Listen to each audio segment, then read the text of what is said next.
Hola, soy Azabache. El humor es una importante herramienta política que nos permite reflexionar, comunicar, formar e informarnos, contrastando la realidad con las promesas incumplidas. Y por eso decimos, reír para no llorar. Pero ¿cómo hacer para reírnos de nuestras propias desgracias? ¿Cómo hacen los grandes humoristas para hacer y crear sus rutinas bajo una tiranía? Para aclarar todas estas dudas y entender el universo del humor político, conectamos con el queridísimo escritor, humorista y politólogo Laureano Márquez, orgullo de Venezuela. Síguelo en sus redes sociales como @LaureanoMar. Así que tienes nuevo emprendimiento. ¡Felicitaciones! ¿Ya tienes logo? ¿No tienes logo? ¿No tienes logo? Un buen logo te asegura que tus clientes te recuerden y el éxito de tu negocio. El logo de tu empresa, marca, producto o servicio sintetiza la identidad y los valores de tu negocio. En cambio, un mal logo hará que pases desapercibido. Si quieres un logo poderoso y cuentas con poco presupuesto, revisa el link que te dejo en la descripción del video y contrata a cualquiera de los 10 mejores diseñadores de logo por menos de $50. Si quieres saber si en tu país se está instalando el modelo nefasto que destruyó a Venezuela, te dejo en la descripción del video el link de los síntomas del socialismo del siglo XXI. Te invito a colaborar para generar estos contenidos y continuar difundiendo e integrando a nuestra comunidad en donde quiera que se encuentren. Puedes hacerlo a través de PayPal y Mercado Pago. Toda la información en la descripción del video. Suscríbete a Azabache Online, activa las notificaciones, comenta y comparte. Sígueme en las redes sociales como @Azabache Online.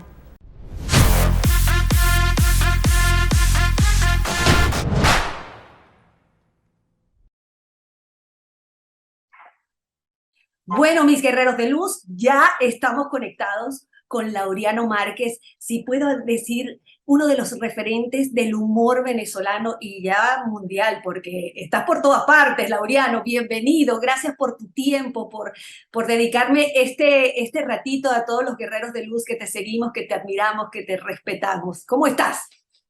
Bueno, muchas gracias, Abache. Un honor estar en tu espacio, saludar a la gente que te sigue. Y bueno, me encuentro muy bien, muy contento siempre de estar conversando con nuestra gente querida.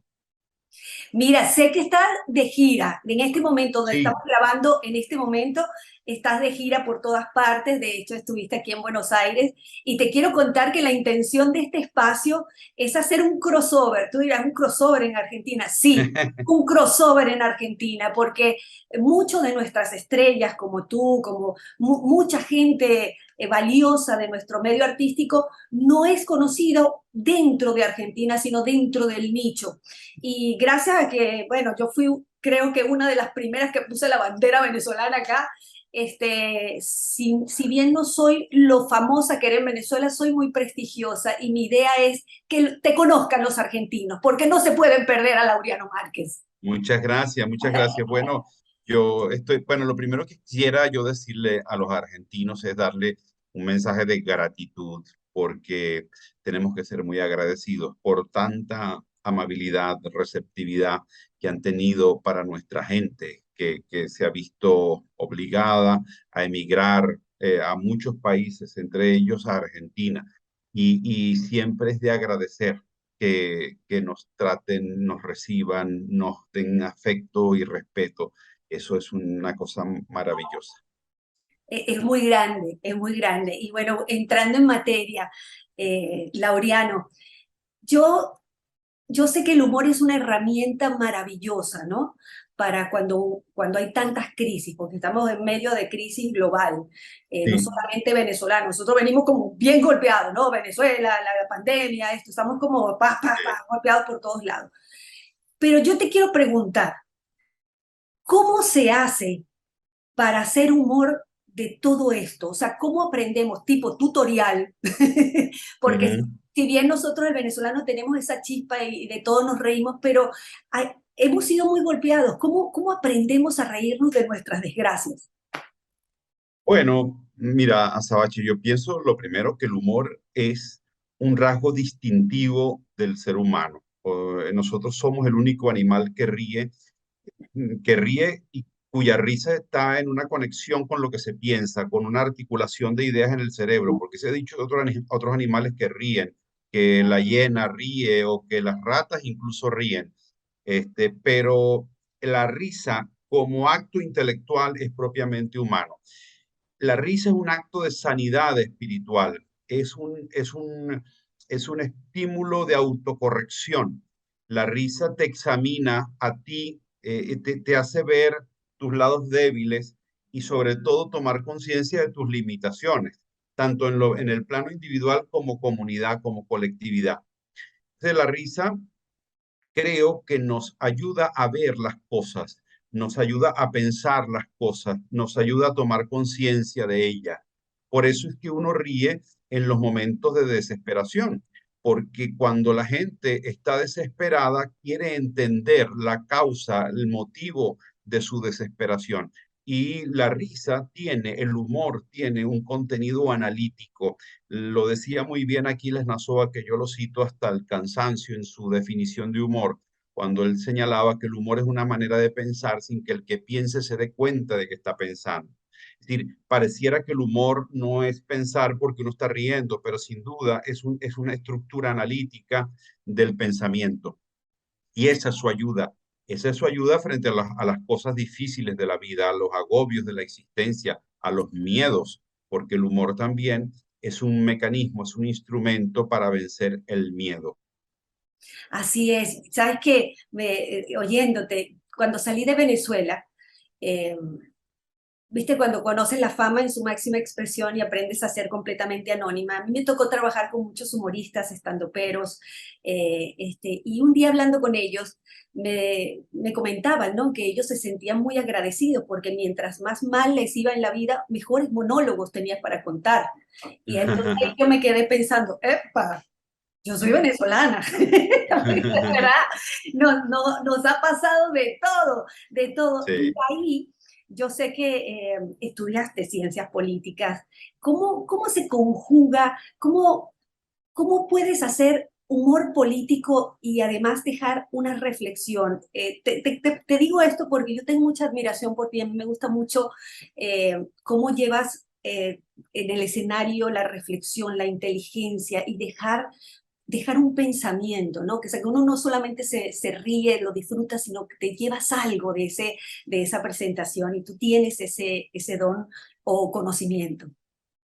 Bueno, mira, Sabache, cuando me hacen esa pregunta, yo siempre recuerdo lo que dice el Evangelio, ¿no? Dice, a quien más se le da, más se le pide.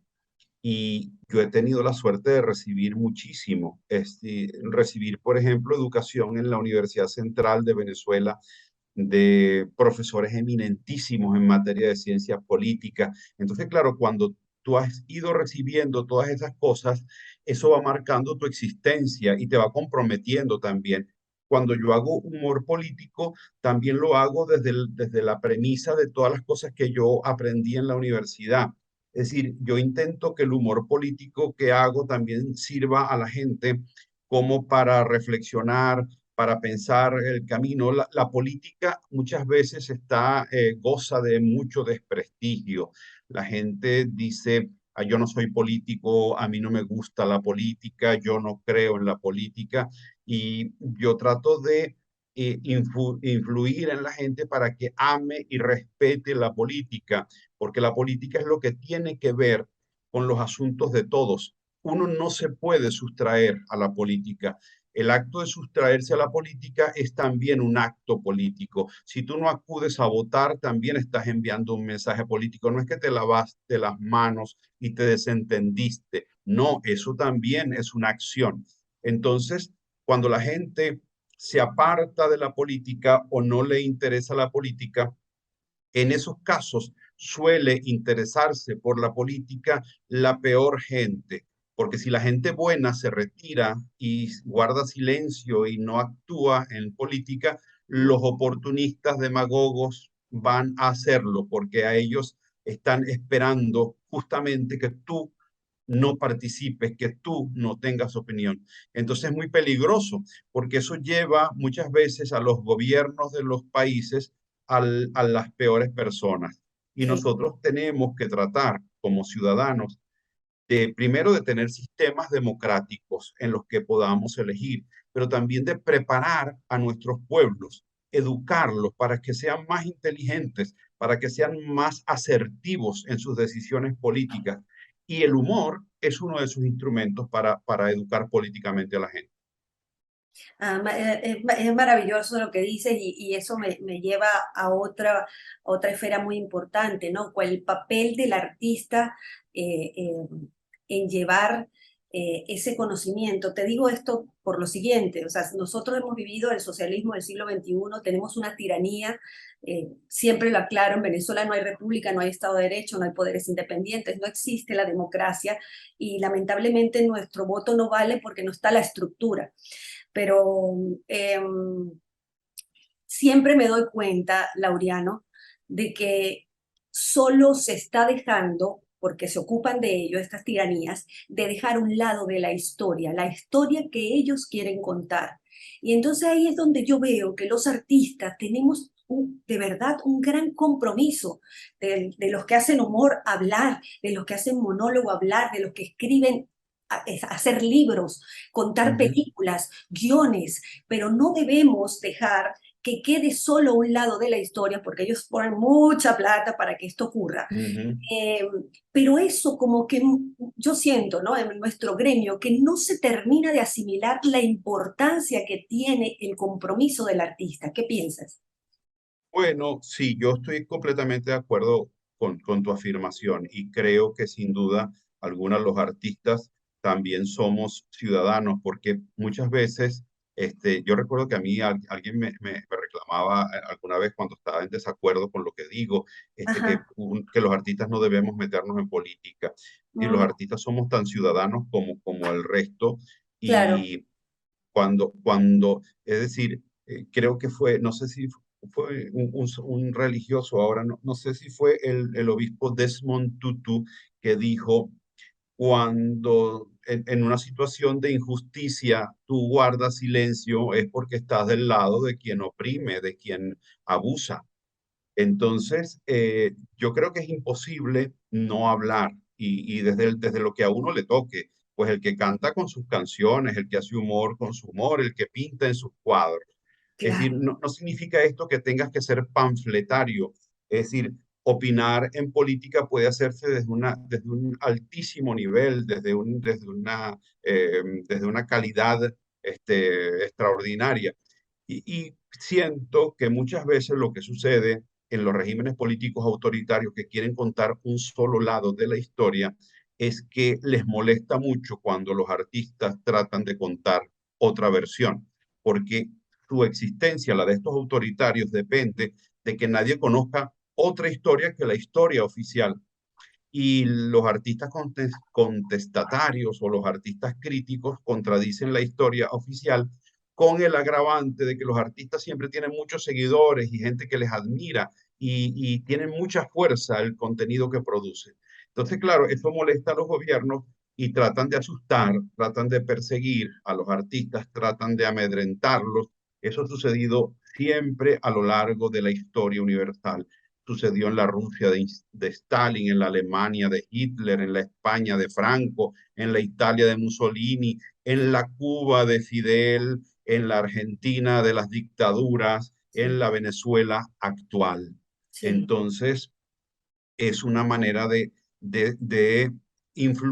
infundir miedo, sí. que es un poco lo que usan los regímenes, este tipo de regímenes, infunden miedo para que la gente no se atreva. Y eso lo hacen también con los artistas. Y bueno, muchas veces somos humanos y vemos las maneras como infunden el miedo y uno puede aceptar esa situación. Y fíjate, tan es cierto lo que hablas, que hay algo que se llama la espiral del silencio, ¿no? Esa espiral del silencio que se sabe que estos regímenes toman los medios, censura, persecución, la verdad es que el ciudadano está atrapado, pero además hay una autocensura. Yo no sé Sí, qué fenómeno está pasando en las redes, que supuestamente las redes es libertad de expresión relativamente porque ya sabemos cómo funcionan y cómo manipulan la información. Por eso es tan importante buscar aquí y allá y aplicar el sentido común, oír todo y buscar la información veraz, porque los hechos son hechos. Pero volviendo a esa espiral del silencio, ¿qué está pasando con nosotros como ciudadanos que a veces no nos atrevemos a decir nada porque a la gente le puede caer mal o no podemos opinar, así pensemos ujú, diferente porque nosotros mismos nos estamos coartando eh, el hablar? Esto sí, lo estoy palpando mucho en las redes sí, sociales, yo me manejo mucho en las redes sociales y siento que el ciudadano se está coartando y eso está mal. sí, sí, tienes toda la razón.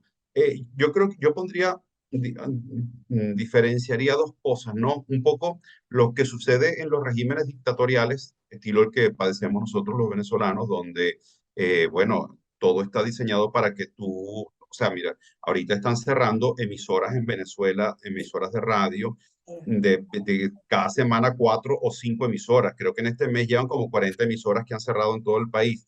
¿Para qué hacen esto? Para que las emisoras se callen.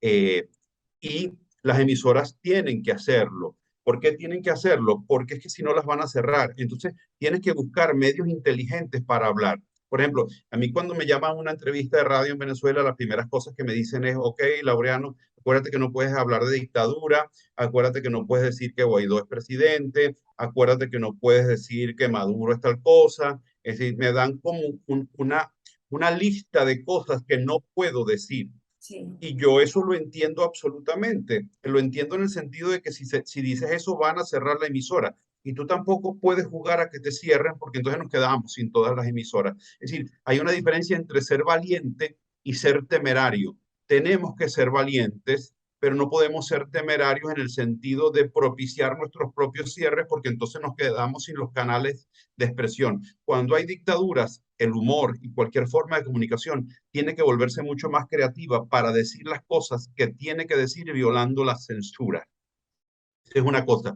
Pero la otra cosa es lo que está pasando en el mundo sí, con la posibilidad de que la gente opine, de que la gente cuando tiene un criterio distinto es objeto de agresión, de que hay unos criterios que son progresistas y unos que si se oponen a eso que es progresismo te consideran fascista, reaccionario, etcétera, etcétera. Entonces uno empieza a dejar de opinar de temas porque uno dice, no, esto me van a caer encima.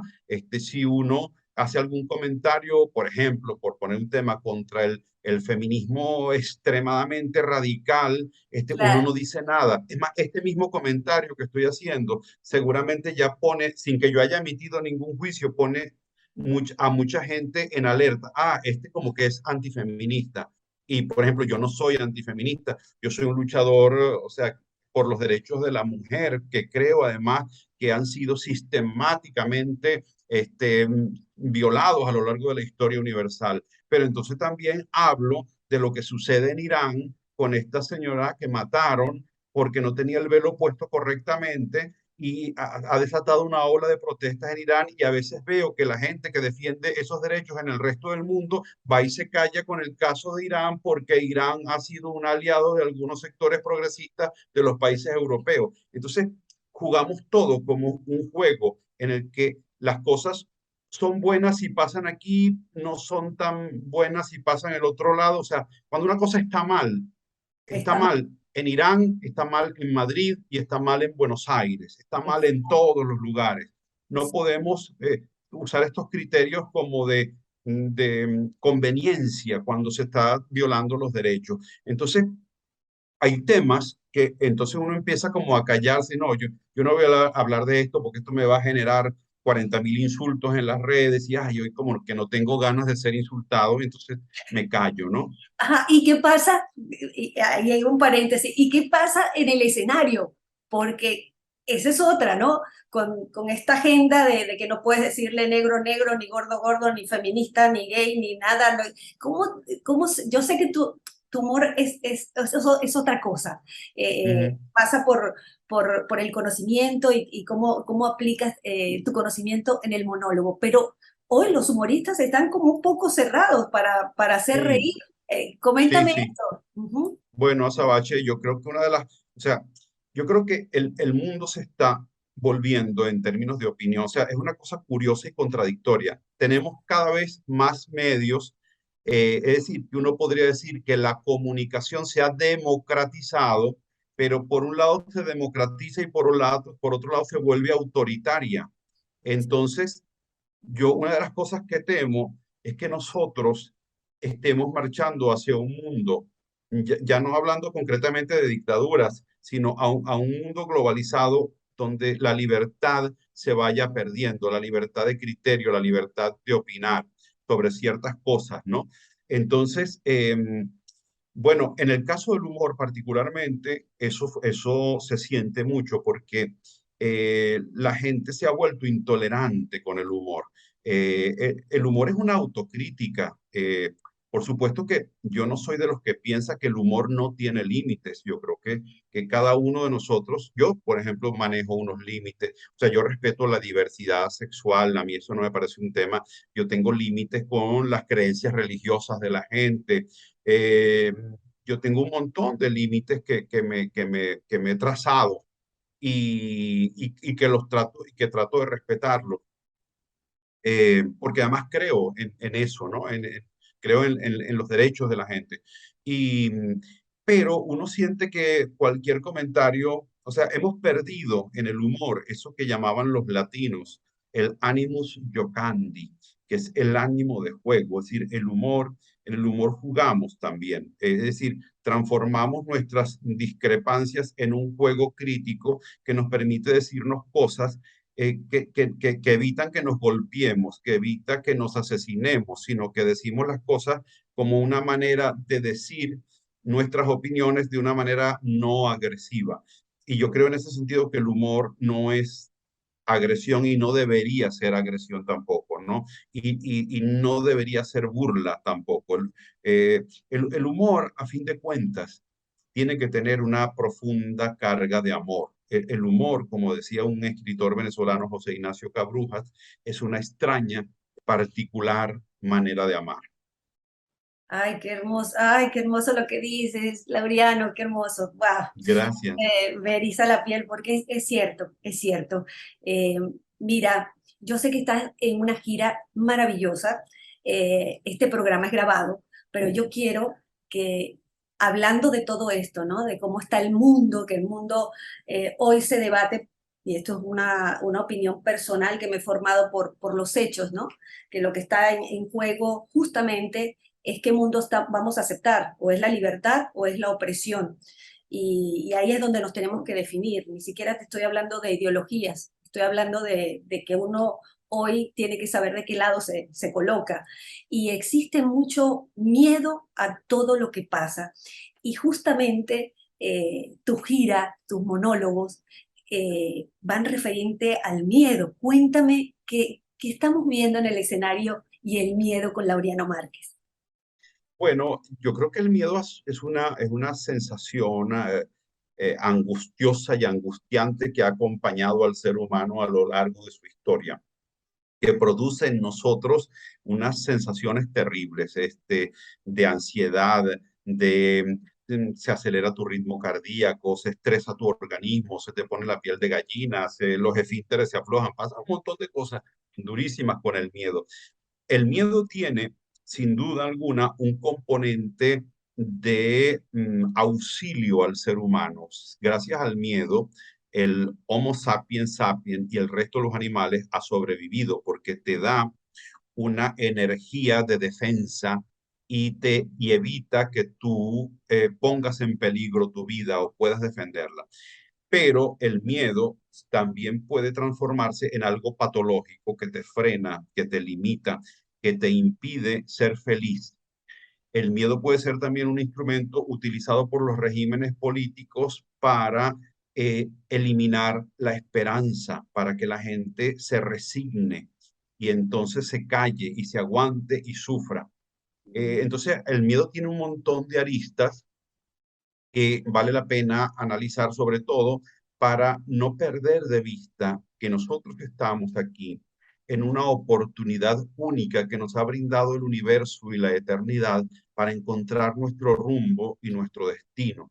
Nosotros venimos de una explosión que sucedió hace 13.000 millones de años o 18.000 millones de años, no sé cuándo, cuando una partícula microscópica cargada de energía explotó transformándose en una explosión de luz. Nosotros somos una explosión, venimos de una explosión de luz, por lo tanto tenemos que brillar.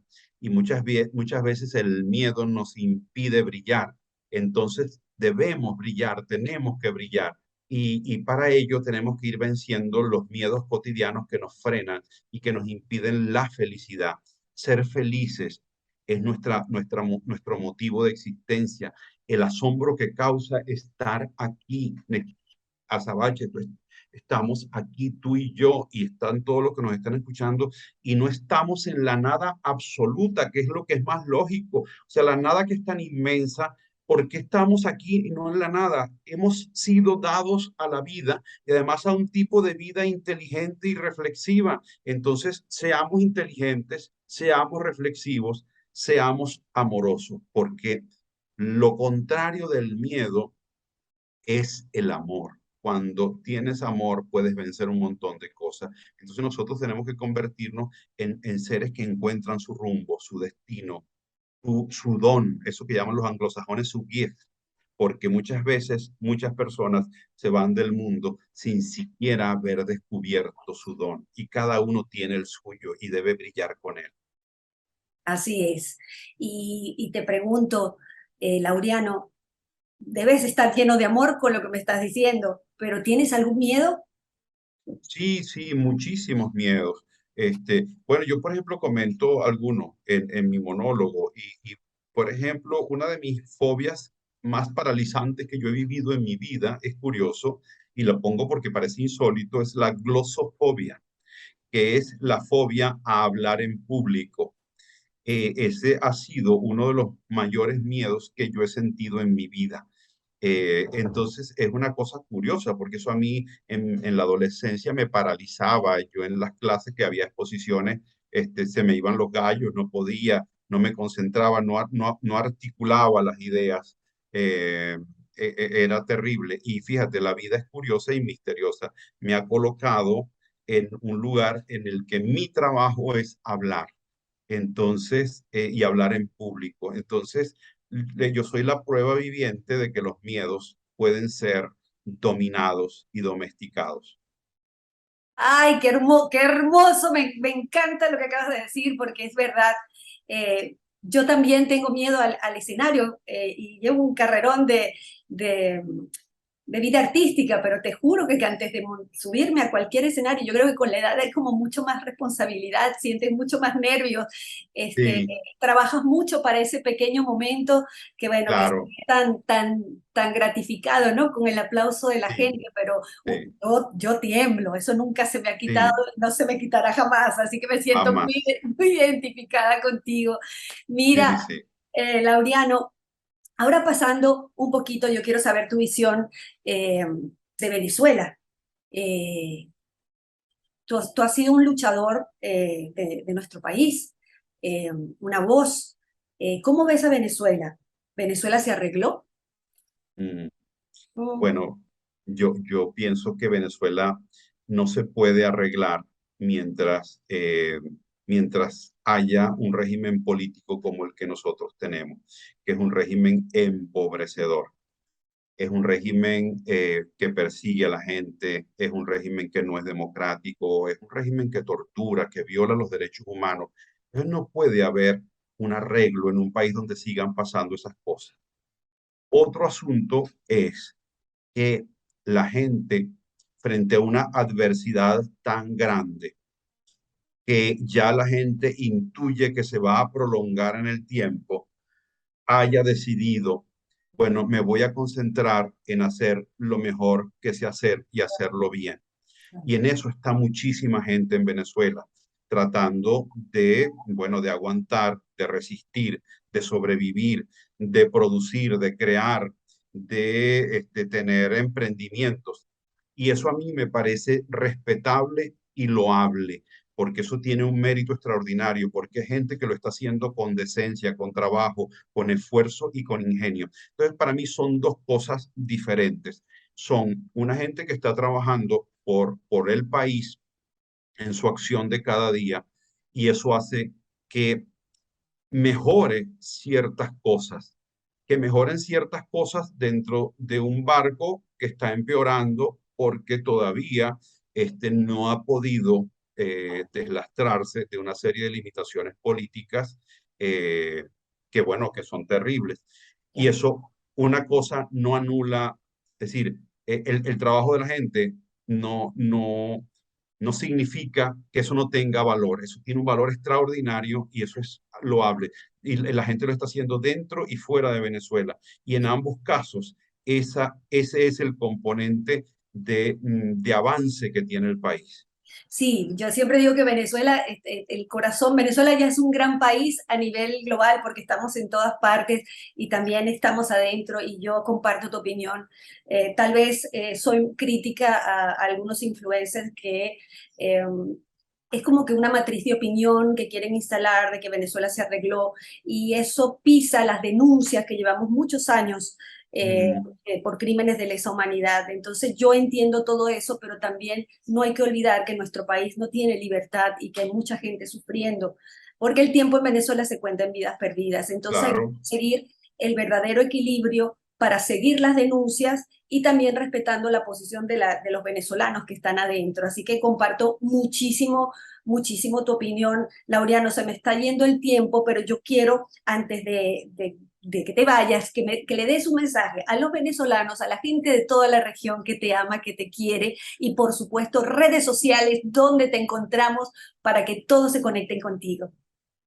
Bueno, mira, mi mensaje a Sabaches, a la gente, es, bueno, un poco el que doy en el monólogo, que mantengan ilusión, que es una actitud espiritual interior, que mantengan esperanza, que es una actitud frente al mundo. Trabajar por la esperanza lo podemos hacer donde quiera que estemos. La gente dentro de Venezuela, cada uno que hace una cosa bien hecha está trabajando por la esperanza. Y la gente fuera de Venezuela, cuando hace algo bien hecho, trabaja por la esperanza. Los argentinos que trabajan por su país, trabajan por la esperanza. Y la esperanza es sembrar para el mundo, sembrar para la vida, porque no necesariamente uno lo va a cosechar, pero alguien seguramente va a cosechar la esperanza que tú sembraste, porque nosotros hemos cosechado la que sembraron otros antes de nosotros. Entonces, ese es como mi mensaje, trabajar por ello. Y bueno, las redes sociales, mi Instagram es @laureanomar y mi Twitter también, @laureanomar, y mi página web donde publico los artículos también es www.laureanomarquez.com. Mi cédula de identidad, no, Pero también estás haciendo un programa, creo, en YouTube también. Tienes un canal de estoy, YouTube. tengo un canal de YouTube un poco mal administrado, pero ya tomamos conciencia de eso, vamos poco a poco. Lo que pasa es que las redes son muchas y múltiples. Y con Miguel Delgado hacemos en la radio en Venezuela un programa que se llama Divagancias. Es un Ah, ya. programa que, bueno, tiene ya bastante tiempo y tocamos temas diversos en el programa. Genial, Laureano. Mira, te agradezco mucho, mucho tu tiempo. Por favor, cuando vuelvas a Buenos Aires, avísame que te quiero abrazar personalmente. Muchas Yo sé gracias. que ya te han turisteado por ahí, pero bueno, yo quiero turistearte también, así Muy que bueno, bien, para mí un gustazo hacerlo y bueno, un honor estar contigo y muchísimas gracias por tu tiempo y por entrevistarme. no, para mí un placer. Tienes una hermana venezolana aquí en Buenos Aires. Te amo Muchas con todo mi gracias. corazón. Abrazo Igual, apurado y muchas un gracias, abrazo guerreros de luz, a por ti. conectarse. Beso, te amo. Igualmente, gracias.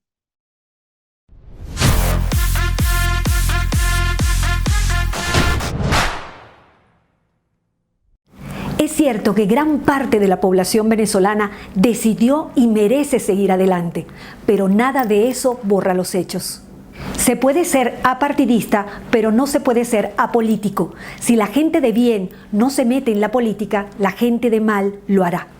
Encontrar la forma de plasmar la historia real en obras literarias, canciones, películas, series, es responsabilidad de nosotros los artistas. De no hacerlo, la tiranía contará la historia tal como le conviene. Difunde, tú eres el medio. Muchas gracias por mirar. Te invito a colaborar para seguir generando mis contenidos, difundir e integrar a nuestra comunidad en donde quiera que se encuentren. Tu aporte me permite continuar con mi trabajo. Para colaborar utiliza Mercado Pago en Argentina y PayPal desde el exterior.